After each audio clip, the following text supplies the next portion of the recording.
अथ श्री कनकधारा स्तोत्रम् अंगं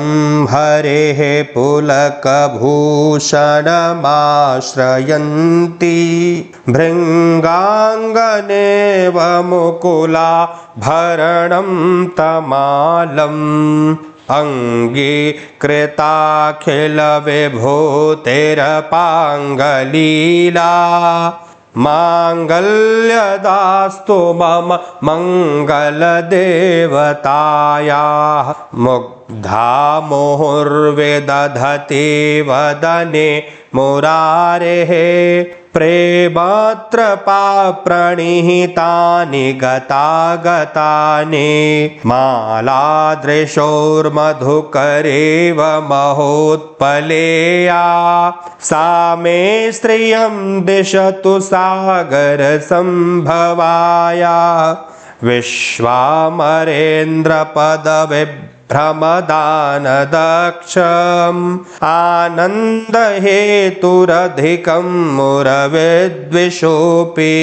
ईशन्नशीदतु मयि क्षणमीक्षणार्धम् इन्दीवरोदरसहोदरमिन्दिरायाः आमीलिताक्षमधिगम्य मुदा मुकुन्दम् आनन्दमनिमेषमनङ्गतन्त्रम् आकेकरस्थितकनेनिकपक्ष्मनेत्रम् भूत्यै भवेन्मम भुजङ्गशयाङ्गनायाः बाह्वन्तरे मधुजितः श्रितकौस्तुभेया हारावलीव हरिनीलमये विभाति कामप्रदा भगवतोऽपि कटाक्षमाला कल्याणमावहतु मे कमलालयायाः कालाम्बुदालिललितोरसिकैटभारेर्धाराधरे स्फुरति या तडिदङ्गनेव मातुः समस्तजगतां महनीयमूर्तिर्भद्राणि मे दिशतु भार्गवनन्दनायाः प्राप्तं पदं प्रथमतः किल यत्प्रभावान् माङ्गल्यभाजि मधुमाथिनि मन्मथेन मय्यापतेत्तदिह मन्थरमीक्षणार्धम् मन्दालसं च मकरालय कन्यकायाः दद्याद्दयानुपवनो द्रविडाम्बुधाराम् अस्मिन् किञ्चन विहङ्गशिशौ विषन्ने दुष्कर्म घर्ममपनीय चिराय दूरं नारायण प्रणयिनी नयनाम्बुवाः इष्टाविशिष्टमतयोऽपि यया दयार्द्र दृष्ट्या त्रिवेष्टपपदं सुलभं लभन्ते दृष्टिः प्रहृष्टकमलोदरदीप्तिरिष्टां पुष्टिं कृषीष्ट मम पुष्करविष्टरायाः गीर्देवतेति गरुणध्वजसुन्दरीति शाकम्भरीति शशिशेखरवल्लभेति सृष्टिस्थितिप्रलयकेलिषु संस्थितायै तस्यै नमस्त्रिभुवनैकगुरोस्तरुण्यै श्रुत्यै नमोऽस्तु शुभकर्मफलप्रसूत्यै रत्यै नमोऽस्तु रमणीयगुणार्णवायै शक्त्यै नमोऽस्तु शतपत्रनिकेतनायै पुष्ट्यै नमोऽस्तु पुरुषोत्तमवल्लभायै नमोऽस्तु नालेकनिभाननायै नमोऽस्तु दुग्धोदधिजन्मभूत्यै नमोऽस्तु सोमामृतसोदरायै नमोऽस्तु नारायणवल्लभायै सम्पत् कराणि सकलेन्द्रियनन्दनानि साम्राज्यदानविभवानि सरोरुहाक्षि तद्वन्दनानि दुरिताहरणोद्यतानि मामेव मातरनिशं कलयन्तु मान्ये यत्कटाक्षसमुपासना विधिः सेवकस्य सकलार्थसम्पदः सन्तनोति वचनाङ्गमानासैस्त्वां मुरारिहृदयेश्वरीं भजे सरसिजनिलये सरोजहस्ते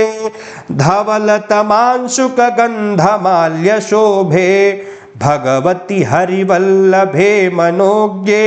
त्रिभुवनभूतिकरि प्रसीद मह्यम् दिग्गस्तिभिः कनककुम्भमुखावसृष्ट स्वर्वाहिनी विमलचारुजलप्लुताङ्गीं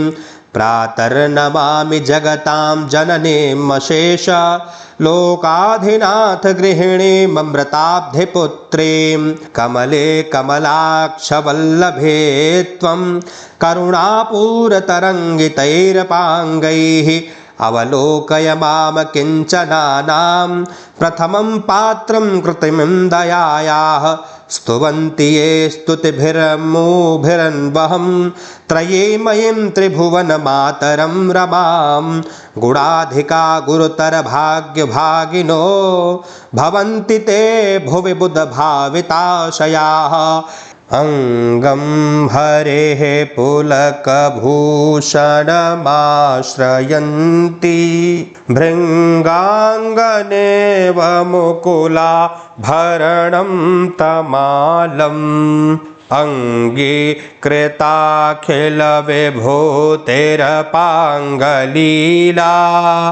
माङ्गल्यदास्तु मम मङ्गलदेवतायाः मुग्धा मुहुर्विदधति वदने मुरारेः प्रेमत्र प्रणिहितानि गतागतानि मालादृशोर्मधुकरेव महोत्पलेया सा मे श्रियं दिशतु सागरसम्भवाया विश्वामरेन्द्रपदविभ्रमदानदक्षम् आनन्दहेतुरधिकं मुरविद्विषोऽपि ईशन्नशीदतु मयि क्षणमीक्षणार्धम् इन्दीवरोदरसहोदरमिन्दिरायाः आमीलिताक्षमधिगम्य मुदा मुकुन्दम् आनन्दमनिमेषमनङ्गतन्त्रम्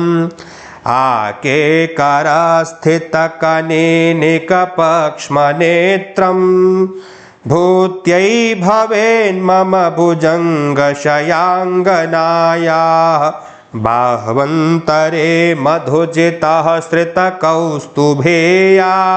हारावलीव हरिनीलमये विभाति कामप्रदा भगवतोऽपि कटाक्षमाला कल्याणमावहतु मे कमलालयायाः कालाम्बुदालिललितो रसिकैटभारेर्धाराधरे स्फुरति या तडिदङ्गनेव मातुः समस्तजगतां महनीयमूर्तिर्भद्राणि मे दिशतु भार्गवनन्दनायाः प्राप्तं पदं प्रथमतः किल यत्प्रभावान् माङ्गल्यभाजि मधुमाथिनि मन्मथेन मय्यापतेत्तदिह मन्थरमीक्षणार्धम् मन्दालसं च मकरालय कन्यकायाः दद्याद्दयानुपवनो द्रविडाम्बुधारां अस्मिन् किञ्चन विहङ्गशिशौ विषन्ने दुष्कर्म घर्ममपनीय चिराय दूरं नारायण प्रणयिनी नयनाम्बुवाहः इष्टाविशिष्टमतयोऽपि यया दयार्द्र दृष्ट्या त्रिवेष्टपपदं सुलभं लभन्ते दृष्टिः प्रहृष्टकमलोदरदीप्तिरिष्टां पुष्टिं कृषीष्ट मम पुष्करविष्टरायाः गीर्देवतेति गरुणध्वजसुन्दरीति शाकम्भरीति शशिशेखरवल्लभेति सृष्टिस्थितिप्रलयकेलिषु संस्थितायै तस्यै नमस्त्रिभुवनैकगुरोस्तरुण्यै श्रुत्यै नमोऽस्तु शुभकर्मफलप्रसूत्यै रत्यै नमोऽस्तु रमणीयगुणार्णवायै शक्त्यै नमोऽस्तु शतपत्रनिकेतनायै पुष्ट्यै नमोऽस्तु पुरुषोत्तमवल्लभायै नमोऽस्तु नालेकनिभाननायै नमोऽस्तु दुग्धोदधिजन्मभूत्यै नमोऽस्तु सोमामृतसोदरायै नमोऽस्तु नारायणवल्लभायै सम्पत्कराणि सकलेन्द्रियनन्दनानि साम्राज्यदानविभवानि सरोरुहाक्षि तद्वन्दनानि दुरिताहरणोद्यतानि मामेव मातरनिशं कलयन्तु मान्ये यत्कटाक्षसमुपासनाविधिः सेवकस्य सकलार्थसम्पदः सन्तनोति वचनाङ्गमानसैस्त्वां मुरारिहृदयेश्वरीं भजे सरसिजनिलये सरोजहस्ते धवलतमांशुकगन्धमाल्यशोभे भगवति हरिवल्लभे मनोज्ञे त्रिभुवनभूतिकरि प्रसीद मह्यम् दिग्गस्तिभिः कनककुम्भमुखावसृष्ट स्वर्वाहिने विमलचारुजलप्लुताङ्गीं प्रातर्नमामि जगतां जननीमशेष लोकाधिनाथ गृहिणीममृताब्धिपुत्रीं कमले कमलाक्षवल्लभे त्वं करुणापूरतरङ्गितैरपाङ्गैः अवलोकय माम किञ्चनानां प्रथमं पात्रं कृत्रिमं दयायाः स्तुवन्ति ये स्तुतिभिर्मूभिरन्वहं त्रयीमयीं त्रिभुवनमातरं रमां गुणाधिका गुरुतरभाग्यभागिनो भवन्ति ते भुवि बुधभाविताशयाः अङ्गं हरेः पुलकभूषणमाश्रयन्ति भृङ्गाङ्गनेव मुकुला भरणं तमालम् अङ्गीकृताखिलविभूतिरपाङ्गलीला माङ्गल्यदास्तु मम मङ्गलदेवतायाः मुग्धा मुहुर्विदधति वदने मुरारेः प्रेमात्र प्रणिहितानि गतागतानि मालादृशोर्मधुकरेव महोत्पलेया सा मे श्रियं दिशतु सागरसम्भवाया विश्वामरेन्द्रपदविभ्रमदानदक्षम् आनन्दहेतुरधिकं मुरविद्विषोऽपि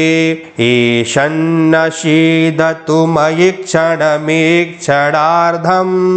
इन्दीवरोदरसहोदरमिन्दिरायाः आमीलिताक्षमधिगम्य मुदा मुकुन्दम् आनन्दमनिमेषमनङ्गतन्त्रम् आकेकरस्थितकनेनिकपक्ष्मनेत्रं भूत्यै भवेन्मम भुजङ्गशयाङ्गनायाः बाह्वन्तरे मधुजितः श्रितकौस्तुभेया हारावलीव हरिनीलमये विभाते कामप्रदा भगवतोऽपि कटाक्षमाला कल्याणमावहतु मे कमलालयायाः कालाम्बुदालिललितो रसिकैटभारेर्धाराधरे स्फुरति या तडिदङ्गनेव मातुः समस्तजगतां महनीयमूर्तिर्भद्राणि मे दिशतु भार्गवनन्दनायाः प्राप्तं पदं प्रथमतः किल यत्प्रभावान् माङ्गल्यभाजि मधुमाथिनि मन्मथेन मय्यापतेत्तदिह मन्थरमीक्षणार्धं मन्दालसं च मकरालय कन्यकायाः दद्याद्दयानुपवनो द्रविडाम्बुधाराम् अस्मिन् किञ्चन विहङ्गशिशौ विषन्ने दुष्कर्म घर्ममपनीय चिराय दूरं नारायण प्रणयिनी नयनाम्बुवाहः इष्टाविशिष्टमतयोऽपि यया दयार्द्र दृष्ट्या त्रिवेष्टपपदं सुलभं लभन्ते दृष्टिः प्रहृष्टकमलोदरदीप्तिरिष्टां पुष्टिं कृषीष्ट मम पुष्करविष्टरायाः गीर्देवतेति गरुणध्वजसुन्दरीति शाकम्भरीति शशिशेखरवल्लभेति सृष्टिस्थितिप्रलयकेलिषु संस्थितायै तस्यै नमस्त्रिभुवनैकगुरोस्तरुण्यै श्रुत्यै नमोऽस्तु शुभकर्मफलप्रसूत्यै रत्यै नमोऽस्तु रमणीयगुणार्णवायै शक्त्यै नमोऽस्तु शतपत्रनिकेतनायै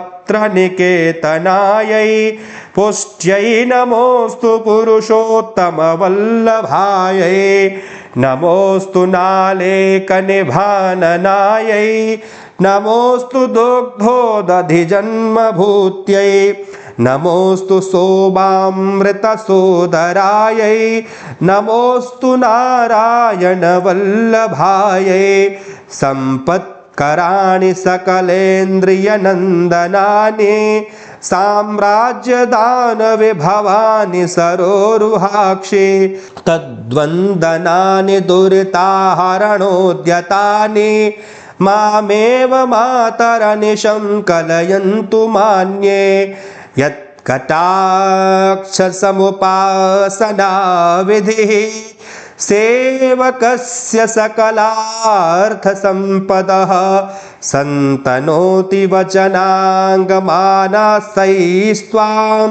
मुरारिहृदयेश्वरीं भजे सरसिजनिलये सरोजहस्ते धवलतमांशुकगन्धमाल्यशोभे भगवति हरिवल्लभे मनोज्ञे त्रिभुवनभूतिकरि प्रसीद मह्यम् दिग्गस्तिभिः कनककुम्भमुखावसृष्ट स्वर्वाहिनी विमलचारुजलप्लुताङ्गीं प्रातर्नमामि जगतां जननीमशेष लोकाधिनाथ गृहिणीममृताब्धिपुत्रीं कमले कमलाक्षवल्लभे त्वं करुणापूरतरङ्गितैरपाङ्गैः अवलोकय माम किञ्चनानां प्रथमं पात्रं कृत्रिमं दयायाः स्तुवन्ति ये स्तुतिभिर्मूभिरन्वहं त्रयीमयीं त्रिभुवनमातरं रमां गुणाधिका गुरुतरभाग्यभागिनो भवन्ति ते भुवि बुधभाविताशयाः अङ्गं हरेः पुलकभूषणमाश्रयन्ती भृङ्गाङ्गनेव मुकुलाभरणं तमालम् अङ्गीकृताखिलविभूतिरपाङ्गलीला माङ्गल्यदास्तु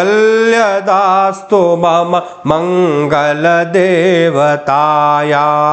मुग्धा मुहुर्विदधति वदने मुरारेः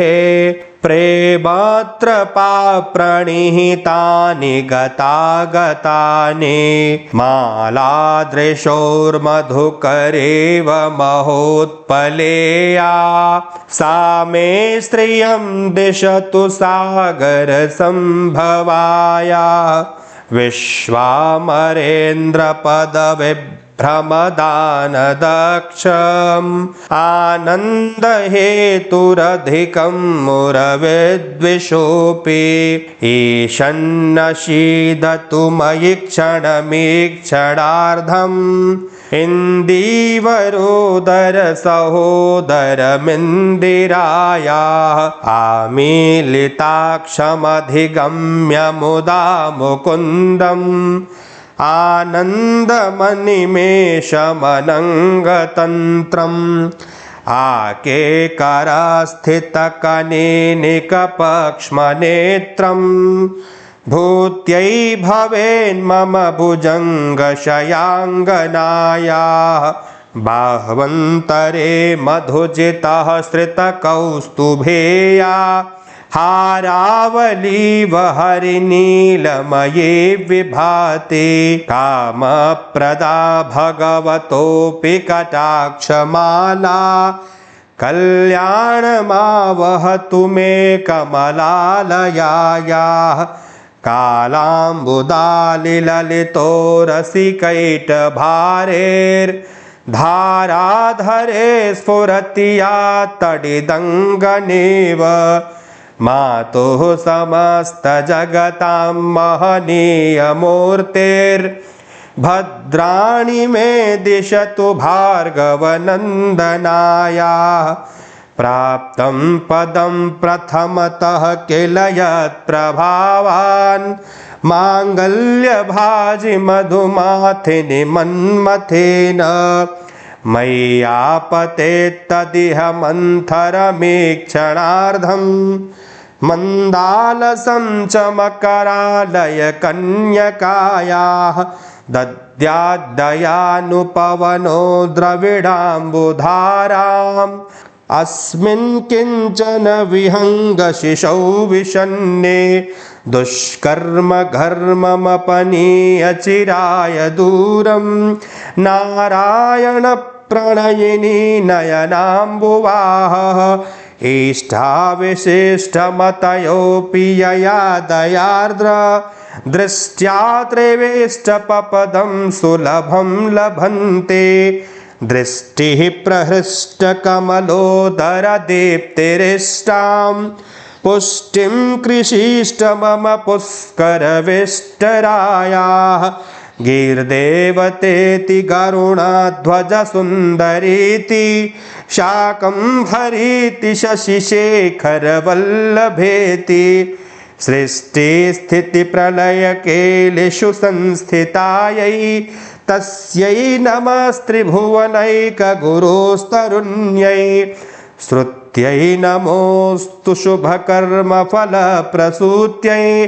रत्यै नमोऽस्तु रमणीयगुणार्णवायै शक्त्यै नमोऽस्तु शतपत्रनिकेतनायै पुष्ट्यै नमोऽस्तु पुरुषोत्तमवल्लभायै नमोऽस्तु नालेकनिभाननायै नमोऽस्तु दुग्धोदधिजन्मभूत्यै नमोऽस्तु सोमामृतसोदरायै नमोऽस्तु नारायणवल्लभायै सम्पत्कराणि सकलेन्द्रियनन्दनानि साम्राज्यदानविभवानि सरोरुहाक्षि तद्वन्दनानि दुरिताहरणोद्यतानि मामेव मातरनिशं कलयन्तु मान्ये यत्कटाक्षसमुपासना विधिः सेवकस्य सकलार्थसम्पदः सन्तनोति वचनाङ्गमानासैस्त्वां मुरारिहृदयेश्वरीं भजे सरसिजनिलये सरोजहस्ते धवलतमांशुकगन्धमाल्यशोभे भगवति हरिवल्लभे मनोज्ञे त्रिभुवनभूतिकरि प्रसीद मह्यम् दिग्गस्तिभिः कनककुम्भमुखावसृष्ट स्वर्वाहिने विमलचारुजलप्लुताङ्गीं प्रातर्नमामि जगतां जननीमशेष लोकाधिनाथ गृहिणीममृताब्धिपुत्रीं कमले कमलाक्षवल्लभे त्वं करुणापूरतरङ्गितैरपाङ्गैः अवलोकय माम किञ्चनानां प्रथमं पात्रं कृत्रिमं दयायाः स्तुवन्ति ये स्तुतिभिर्मूभिरन्वहं त्रयीमयीं त्रिभुवनमातरं रमां गुणाधिका गुरुतरभाग्यभागिनो भवन्ति ते भुवि बुधभाविताशयाः अङ्गं हरेः पुलकभूषणमाश्रयन्ति भृङ्गाङ्गनेव मुकुला भरणं तमालम् अङ्गीकृताखिलविभूतिरपाङ्गलीला माङ्गल्यदास्तु मम मङ्गलदेवतायाः मुग्धा मुहुर्विदधति वदने मुरारेः प्रेमत्र प्रणिहितानि गतागतानि मालादृशोर्मधुकरेव महोत्पलेया सा मे श्रियं दिशतु सागरसम्भवाया विश्वामरेन्द्रपदविभ्रमदानदक्षम् आनन्दहेतुरधिकं मुरविद्विषोऽपि ईशन्नशीदतु मयि क्षणमीक्षणार्धम् इन्दीवरोदरसहोदरमिन्दिरायाः आमीलिताक्षमधिगम्य मुदा मुकुन्दम् आनन्दमनिमेषमनङ्गतन्त्रम् आकेकरास्थितकनेनिकपक्ष्मनेत्रम् भूत्यै भवेन्मम भुजङ्गशयाङ्गनायाः बाह्वन्तरे मधुजितः श्रितकौस्तुभेया हारावलीव हरिनीलमये विभाति कामप्रदा भगवतोऽपि कटाक्षमाला कल्याणमावहतु मे कमलालयायाः कालाम्बुदालिललितो रसिकैटभारेर्धाराधरे स्फुरति या तडिदङ्गनेव मातुः समस्तजगतां महनीयमूर्तिर्भद्राणि मे दिशतु भार्गवनन्दनायाः प्राप्तं पदं प्रथमतः किल यत्प्रभावान् माङ्गल्यभाजि मधुमाथिनि मन्मथेन मय्यापतेत्तदिह मन्थरमीक्षणार्धम् मन्दालसं च मकरालय कन्यकायाः दद्याद्दयानुपवनो द्रविडाम्बुधाराम् अस्मिन् किञ्चन विहङ्गशिशौ विषन्ने दुष्कर्म घर्ममपनीय चिराय दूरं नारायण प्रणयिनी नयनाम्बुवाः इष्टाविशिष्टमतयोऽपि यया दयार्द्र दृष्ट्या त्रिवेष्टपपदं सुलभं लभन्ते दृष्टिः प्रहृष्टकमलोदरदीप्तिरिष्टां पुष्टिं कृषीष्ट मम पुष्करविष्टरायाः गीर्देवतेति गरुणध्वजसुन्दरीति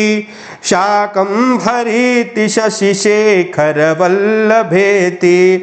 सृष्टिस्थितिप्रलयकेलिषु संस्थितायै तस्यै नमस्त्रिभुवनैकगुरोस्तरुण्यै श्रुत्यै नमोऽस्तु शुभकर्मफलप्रसूत्यै रत्यै नमोऽस्तु रमणीयगुणार्णवायै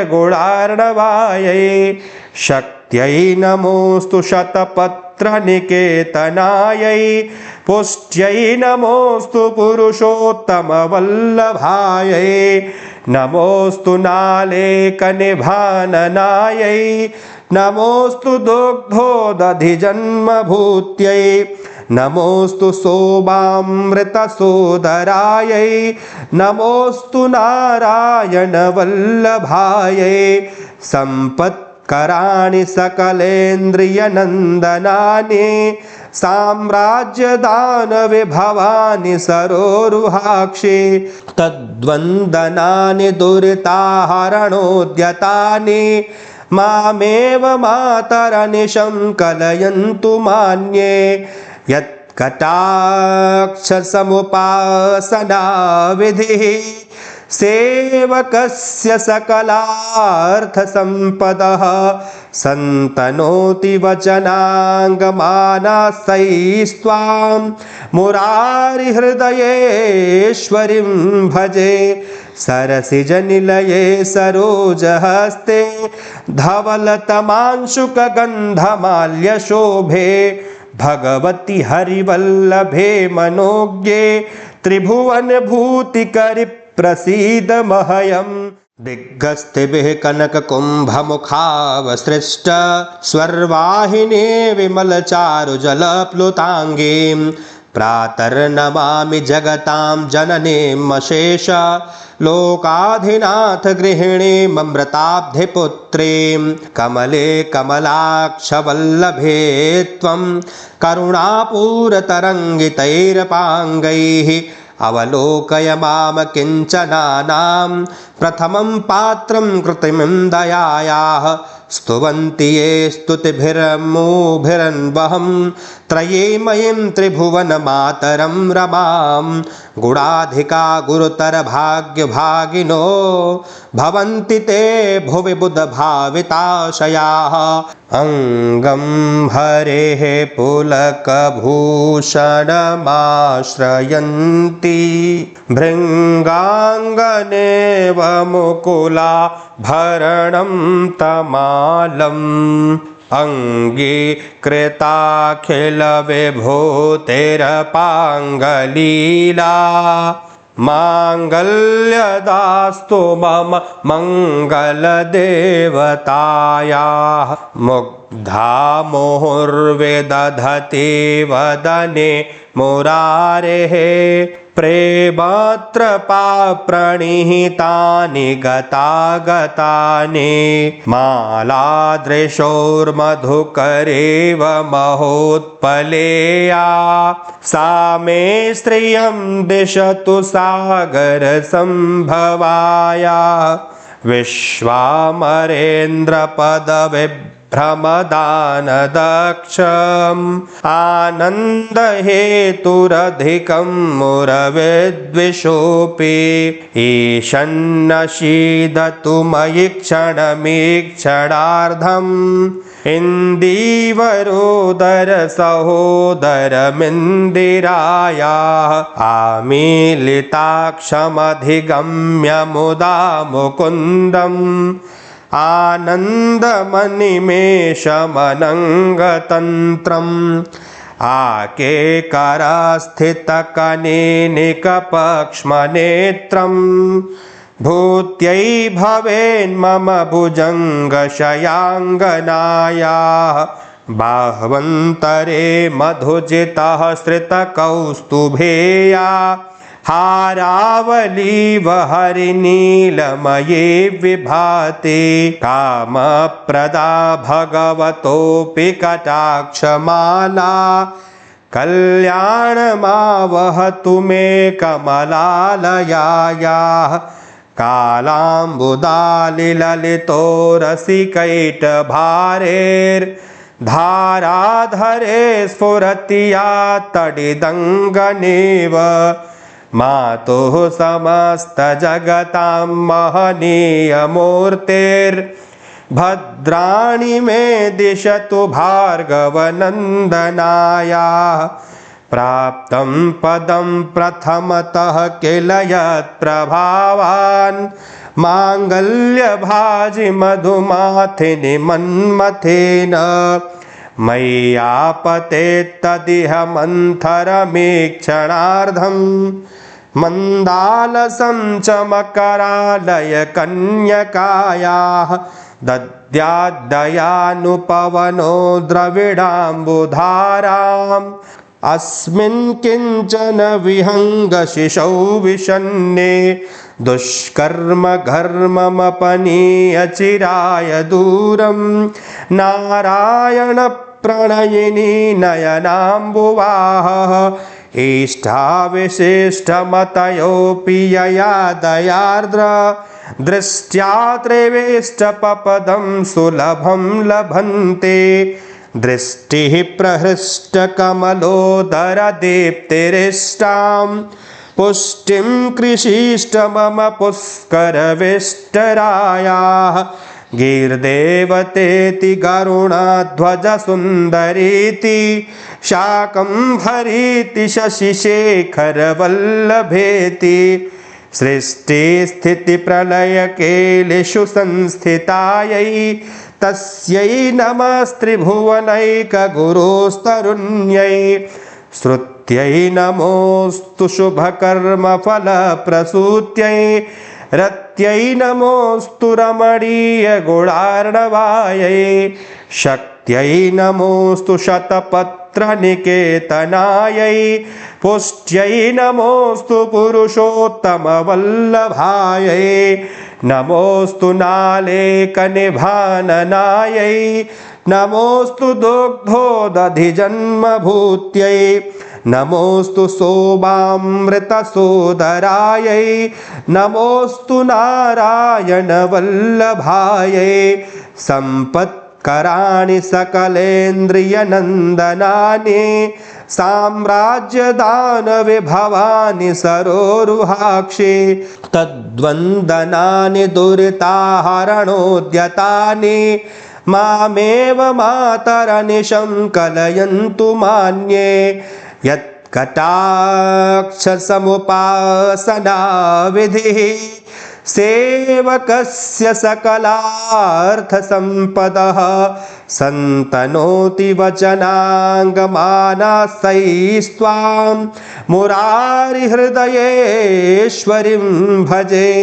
सरसिजनिलये सरोजहस्ते धवलतमांशुकगन्धमाल्यशोभे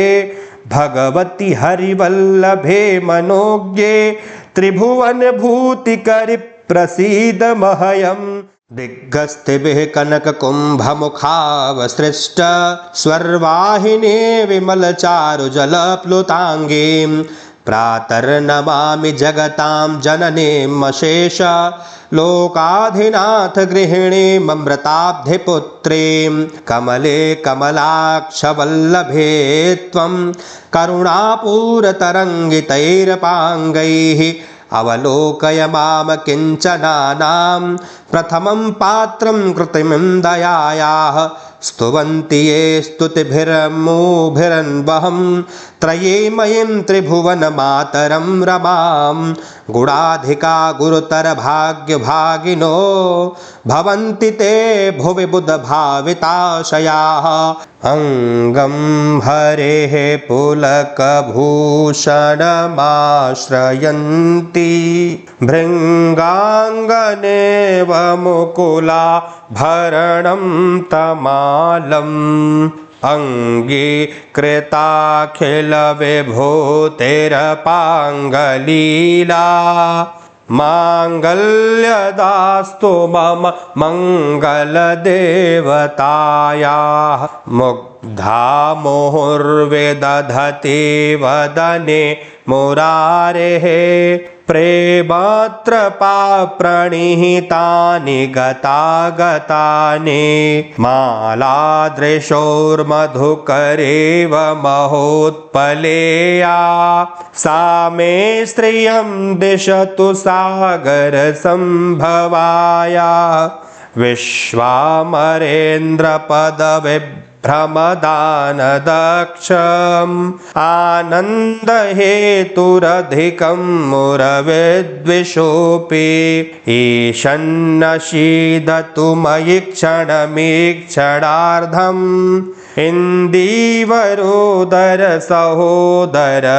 इन्दीवरोदरसहोदरमिन्दिरायाः आमीलिताक्षमधिगम्य मुदा मुकुन्दम् आनन्दमनिमेषमनङ्गतन्त्रम् आकेकरस्थितकनेनिकपक्ष्मनेत्रम् भूत्यै भवेन्मम भुजङ्गशयाङ्गनायाः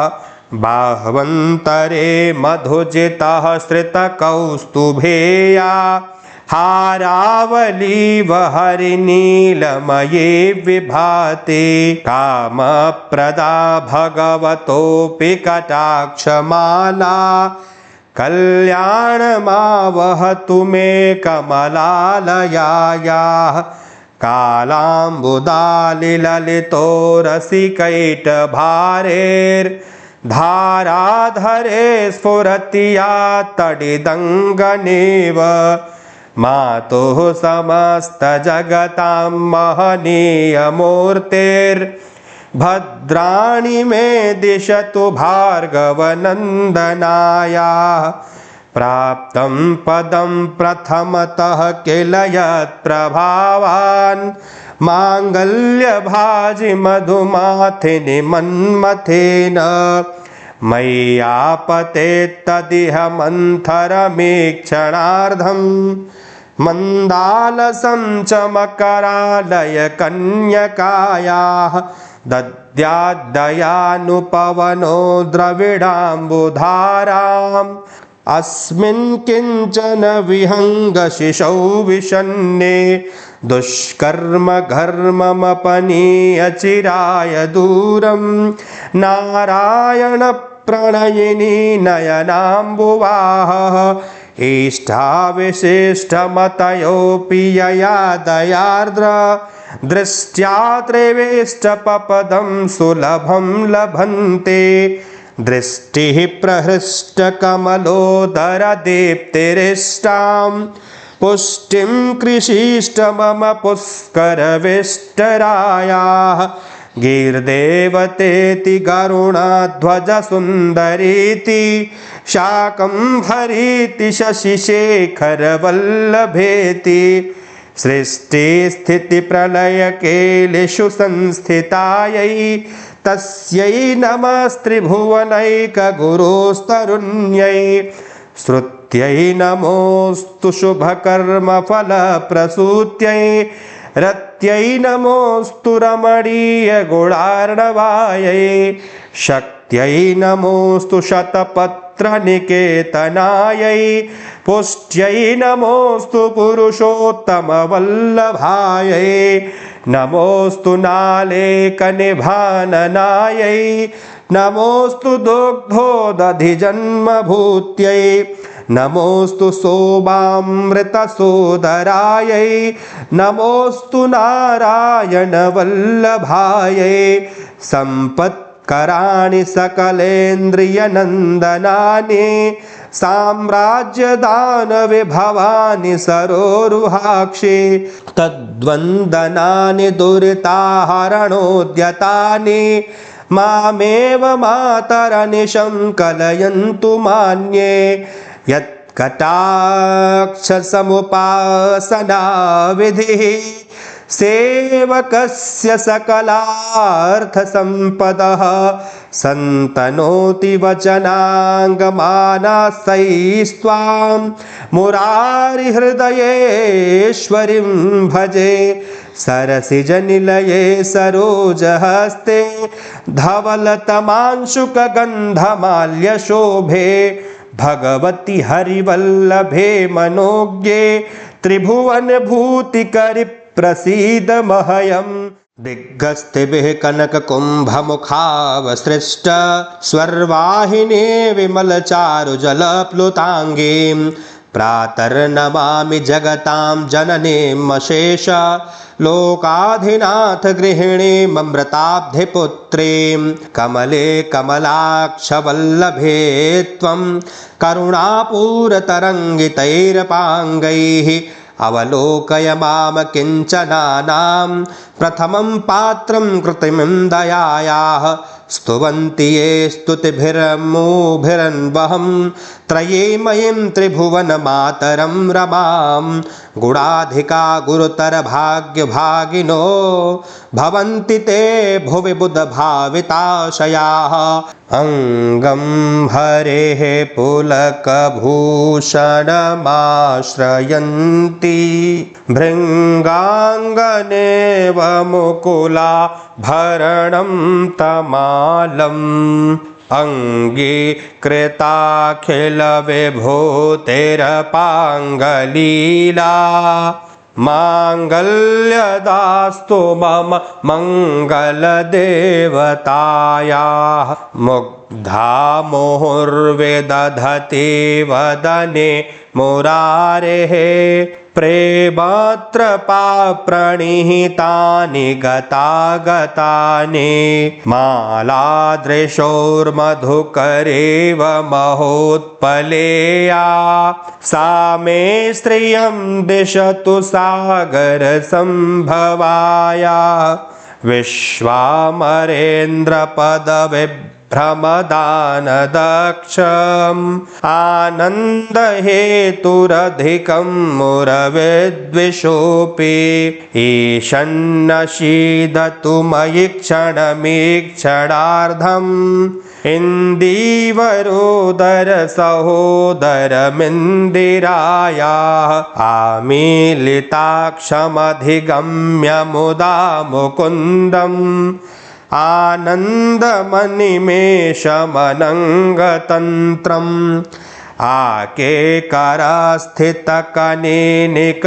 आकेकरस्थितकनेनिकपक्ष्मनेत्रम् भूत्यै भवेन्मम भुजङ्गशयाङ्गनायाः बाह्वन्तरे मधुजितः श्रितकौस्तुभेया हारावलीव हरिनीलमये विभाति कामप्रदा भगवतोऽपि कटाक्षमाला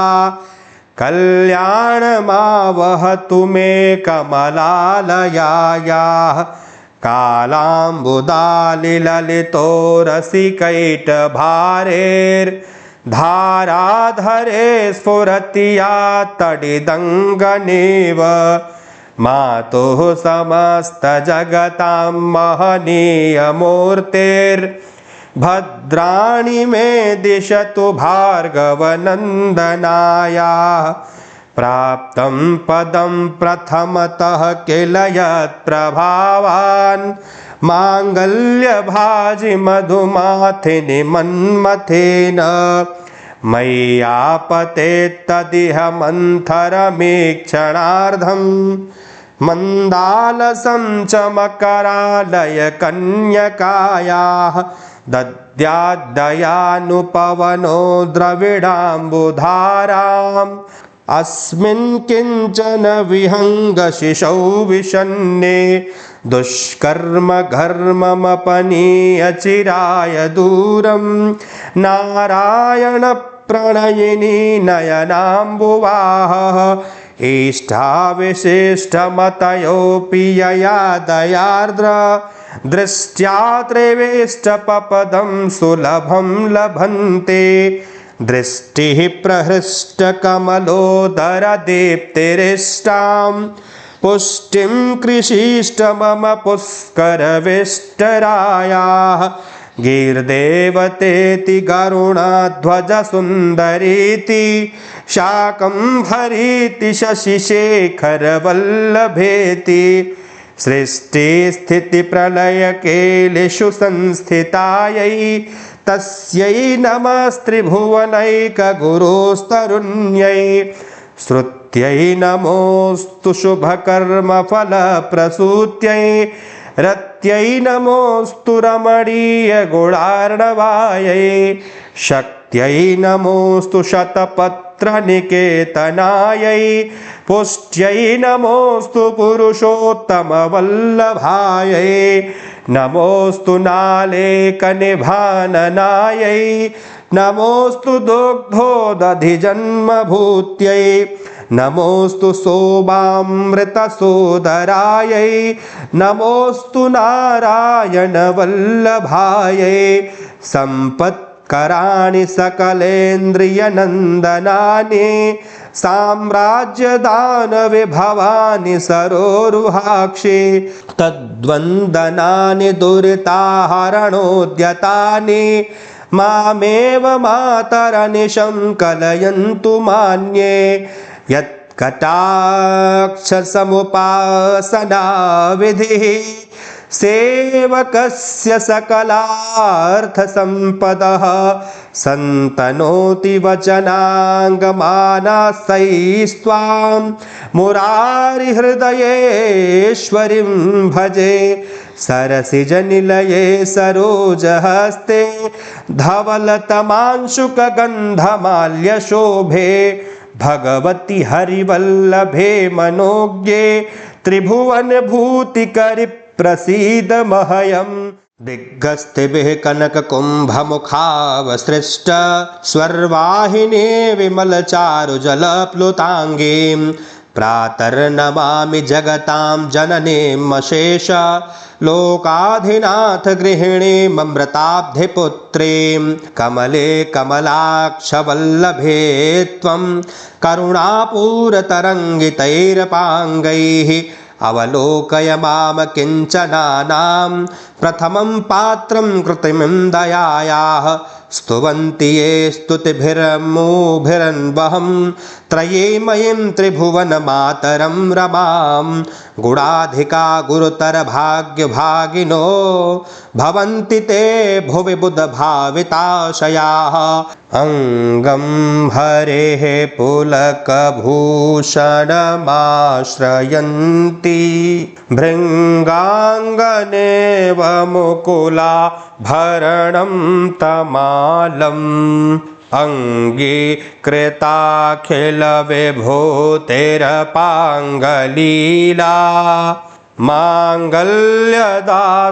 मम मङ्गलदेवतायाः मुग्धा मुहुर्विदधति वदने मुरारेः प्रेमात्र प्रणिहितानि गतागतानि मालादृशोर्मधुकरेव महोत्पलेया सा मे श्रियं दिशतु सागरसम्भवाया विश्वामरेन्द्रपदविभ्रमदानदक्षम् आनन्दहेतुरधिकं मुरविद्विषोऽपि ईशन्नशीदतु मयि क्षणमीक्षणार्धम् इन्दीवरोदरसहोदरमिन्दिरायाः आमीलिताक्षमधिगम्य मुदा मुकुन्दम् आनन्दमनिमेषमनङ्गतन्त्रम् आकेकरस्थितकनेनिकपक्ष्मनेत्रम् भूत्यै भवेन्मम भुजङ्गशयाङ्गनायाः बाह्वन्तरे मधुजितः श्रितकौस्तुभेया हारावलीव हरिनीलमये विभाति कामप्रदा भगवतोऽपि कटाक्षमाला कल्याणमावहतु मे कमलालयायाः कालाम्बुदालिललितो रसिकैटभारेर्धाराधरे स्फुरति या तडिदङ्गनेव मातुः समस्तजगतां महनीयमूर्तिर्भद्राणि मे दिशतु भार्गवनन्दनाया प्राप्तं पदं प्रथमतः किल यत्प्रभावान् माङ्गल्यभाजि मधुमाथिनि मन्मथेन मय्यापतेत्तदिह मन्थरमीक्षणार्धं मन्दालसं च मकरालय कन्यकायाः दद्याद्दयानुपवनो द्रविडाम्बुधाराम् अस्मिन् किञ्चन विहङ्गशिशौ विषन्ने दुष्कर्म घर्ममपनीय चिराय दूरं नारायण प्रणयिनी नयनाम्बुवाहः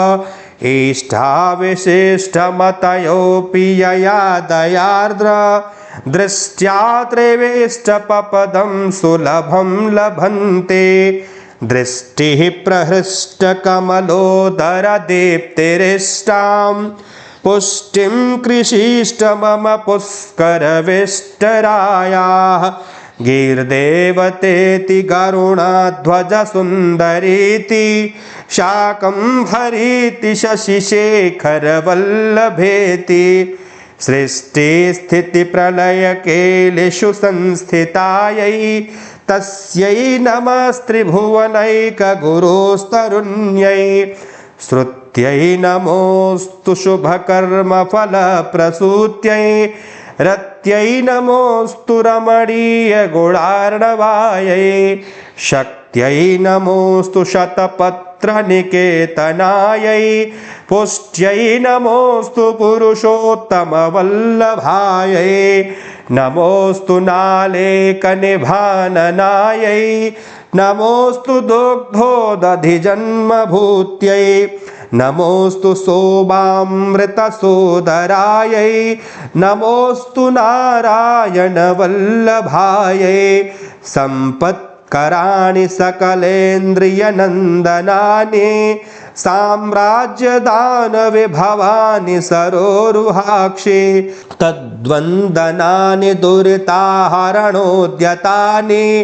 मामेव मातरनिशं कलयन्तु मान्ये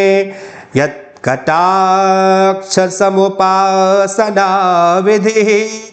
सेवकस्य सकलार्थसम्पदः सन्तनोति वचनाङ्गमानासैस्त्वां मुरारिहृदयेश्वरीं भजे सरसिजनिलये सरोजहस्ते धवलतमांशुकगन्धमाल्यशोभे भगवति हरिवल्लभे मनोज्ञे त्रिभुवनभूतिकरि प्रसीद मह्यम् दिग्गस्तिभिः कनककुम्भमुखावसृष्ट स्वर्वाहिनी विमलचारुजलप्लुताङ्गीं प्रातर्नमामि जगतां जननीमशेष लोकाधिनाथ गृहिणीममृताब्धिपुत्रीं कमले कमलाक्षवल्लभे त्वं करुणापूरतरङ्गितैरपाङ्गैः अवलोकय माम किञ्चनानां प्रथमं पात्रं कृत्रिमं दयायाः स्तुवन्ति ये स्तुतिभिर्मूभिरन्वहं त्रयीमयीं त्रिभुवनमातरं रमां गुणाधिका गुरुतरभाग्यभागिनो भवन्ति ते भुवि बुधभाविताशयाः अङ्गं हरेः पुलकभूषणमाश्रयन्ति भृङ्गाङ्गनेव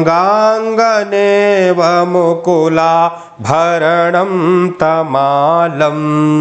अङ्गीकृताखिलविभूतिरपाङ्गलीला माङ्गल्यदास्तु मम मङ्गलदेवतायाः मुग्धा मुहुर्विदधति वदने मुरारेः प्रेमत्र प्रणिहितानि गतागतानि मालादृशोर्मधुकरेव महोत्पलेया सा मे श्रियं दिशतु सागरसम्भवाया विश्वामरेन्द्रपदविभ्रमदानदक्षम् आनन्दहेतुरधिकं मुरविद्विषोऽपि ईशन्नशीदतु मयि क्षणमीक्षणार्धम् इन्दीवरोदरसहोदरमिन्दिरायाः आमीलिताक्षमधिगम्य मुदा मुकुन्दम् आनन्दमनिमेषमनङ्गतन्त्रम् आकेकरस्थितकनेनिकपक्ष्मनेत्रम् भूत्यै भवेन्मम भुजङ्गशयाङ्गनायाः बाह्वन्तरे मधुजितः श्रितकौस्तुभेया हारावलीव हरिनीलमये विभाति कामप्रदा भगवतोऽपि कटाक्षमाला कल्याणमावहतु मे कमलालयायाः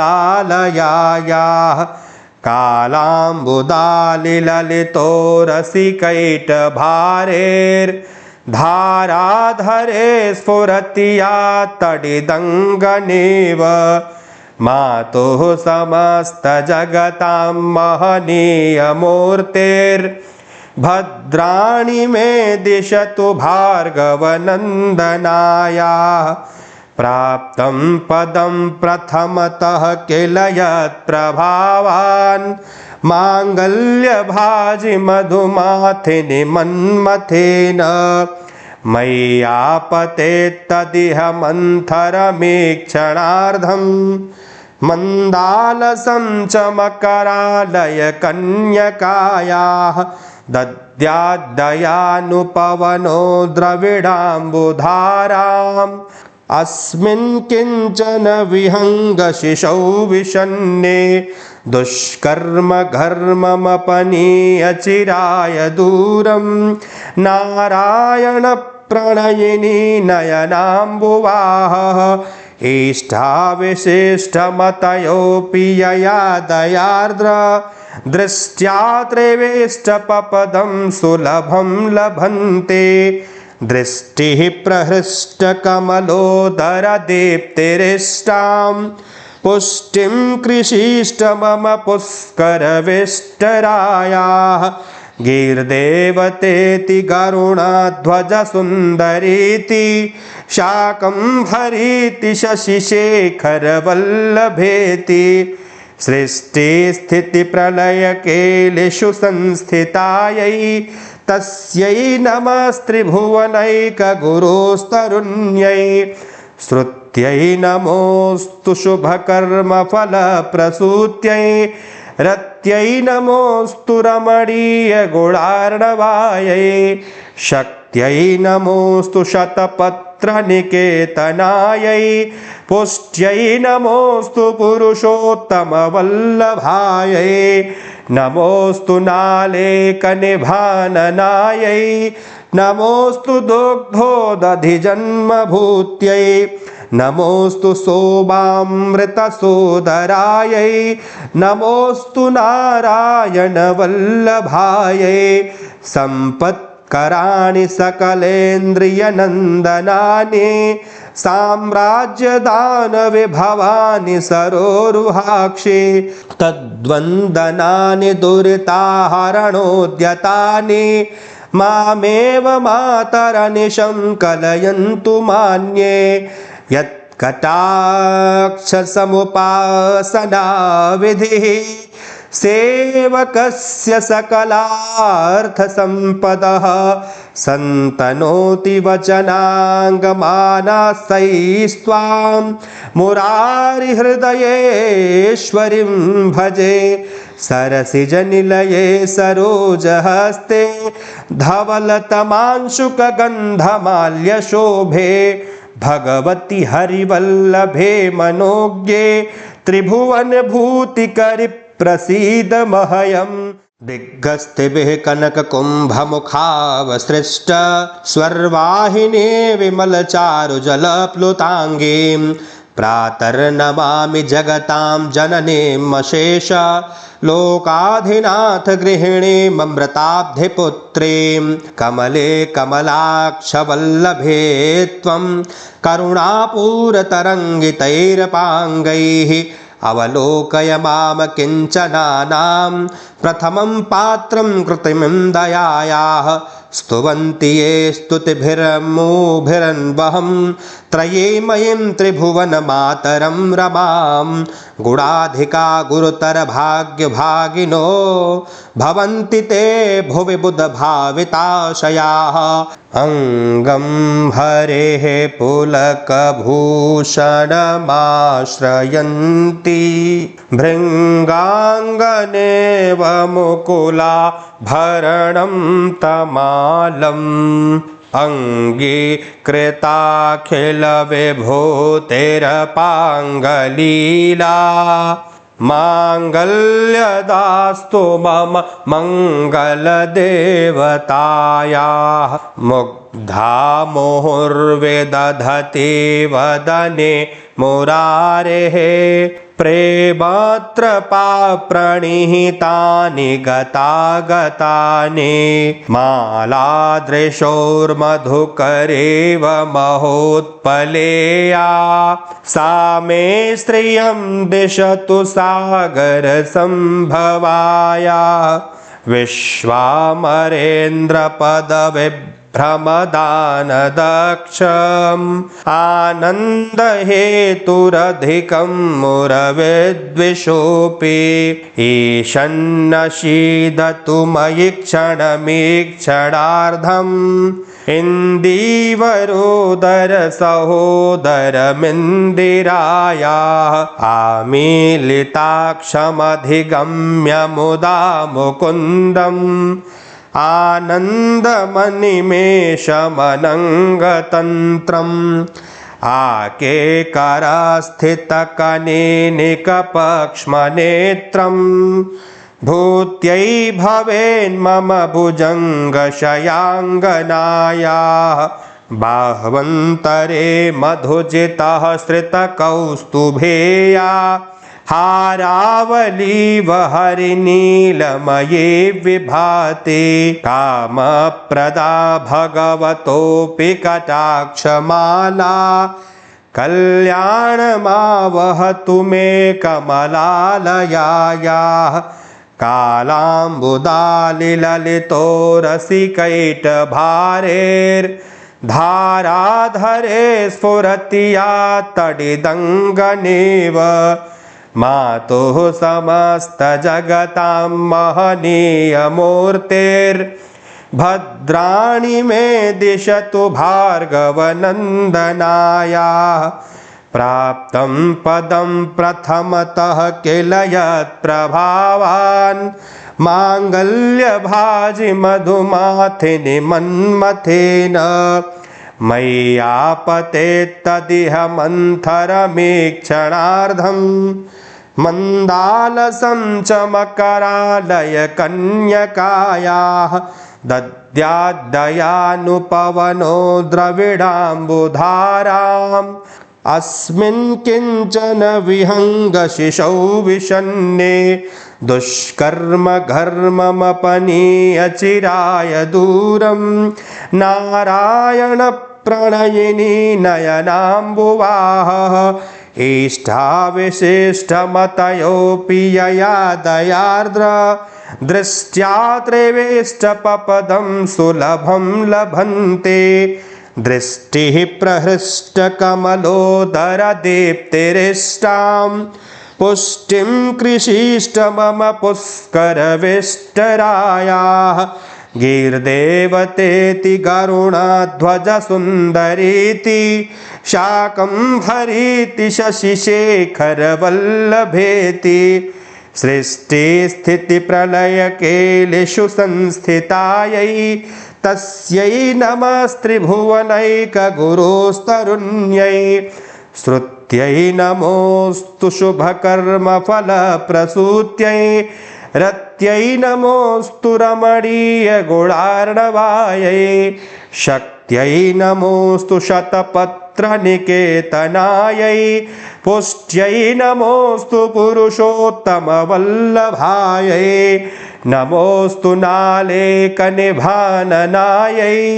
नमोऽस्तु दुग्धोदधिजन्मभूत्यै नमोऽस्तु सोमामृतसोदरायै नमोऽस्तु नारायणवल्लभायै सम्पत्कराणि सकलेन्द्रियनन्दनानि साम्राज्यदानविभवानि सरोरुहाक्षि तद्वन्दनानि दुरिताहरणोद्यतानि मामेव मातरनिशं कलयन्तु मान्ये यत्कटाक्षसमुपासनाविधिः सेवकस्य सकलार्थसम्पदः सन्तनोति वचनाङ्गमानास्तैस्त्वां मुरारिहृदयेश्वरीं भजे सरसिजनिलये सरोजहस्ते धवलतमांशुकगन्धमाल्यशोभे भगवति हरिवल्लभे मनोज्ञे त्रिभुवनभूतिकरि प्रसीद मह्यम् दिग्गस्तिभिः कनककुम्भमुखावसृष्ट स्वर्वाहिने विमलचारुजलप्लुताङ्गीं प्रातर्नमामि जगतां जननीमशेष लोकाधिनाथ गृहिणीममृताब्धिपुत्रीं कमले कमलाक्षवल्लभे त्वं करुणापूरतरङ्गितैरपाङ्गैः अवलोकय माम किञ्चनानां प्रथमं पात्रं कृत्रिमं दयायाः स्तुवन्ति ये स्तुतिभिर्मूभिरन्वहं त्रयीमयीं त्रिभुवनमातरं रमां गुणाधिका गुरुतरभाग्यभागिनो भवन्ति ते भुवि बुधभाविताशयाः इति श्री भगवत्पादशङ्करविरचितं कनकधारास्तोत्रं सम्पूर्णम्।